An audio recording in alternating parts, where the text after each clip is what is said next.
Welcome to today's deep dive into a really fascinating YouTube video by Tirthak Saha. We are unpacking the 1969 Coventry experiment today. Yeah, it's a wild story. It looks at how a genuine scientific quest to cure anemia ended up crossing a pretty massive ethical line. Right, so to set the stage for you listening, imagine going to your trusted local doctor for, I don't know, a minor headache, hmm and they put you on a new health program.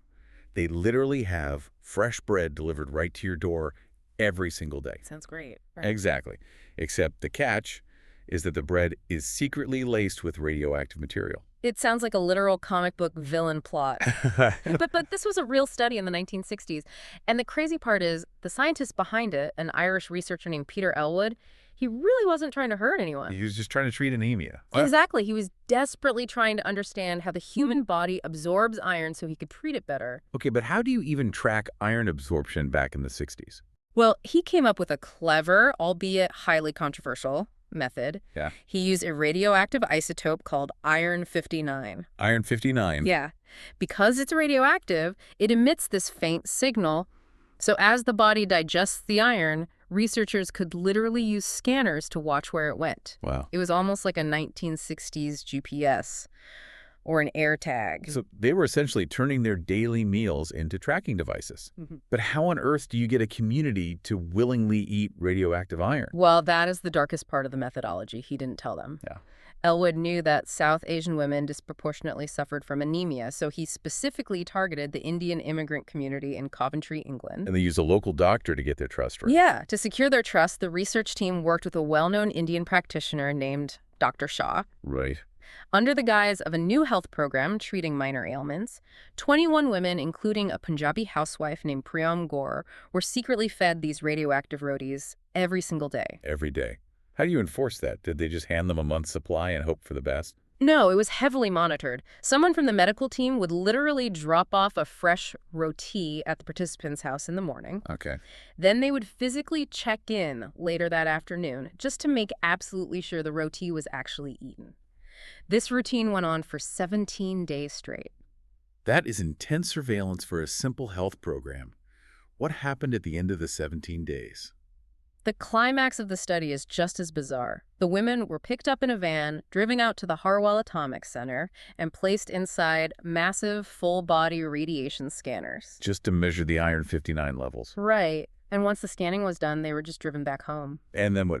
Did they get their results or any follow-up care? Nothing. They were never contacted again. No medical aftercare, no explanation of the tests. Absolutely nothing. So they just vanished from the medical system. When did people actually find out what happened? Elwood published his findings in 1970, and in his report, the women were just nameless data points.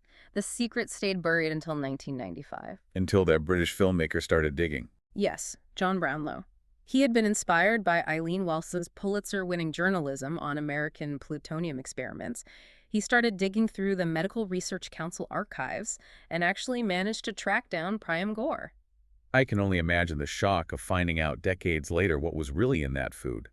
How did the medical community react when this finally broke? It sparked a massive debate. The Medical Research Council, or MRC, defended the study. They argued that the radiation dosage was very low and insisted they were just following 1960s norms. But here's the glaring issue.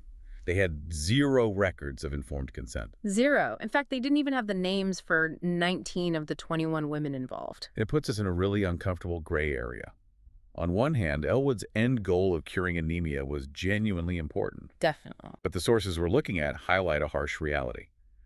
Using immigrant women without their consent echoes some really dark colonial habits. They were treated entirely as data points, not patients.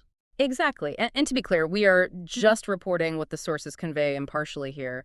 But that total lack of consent is exactly why a member of parliament in Coventry has recently been pushing for a formal investigation into medical racism regarding this case. It really makes you think about your own trips to the doctor. Why should you care about a study from 1969?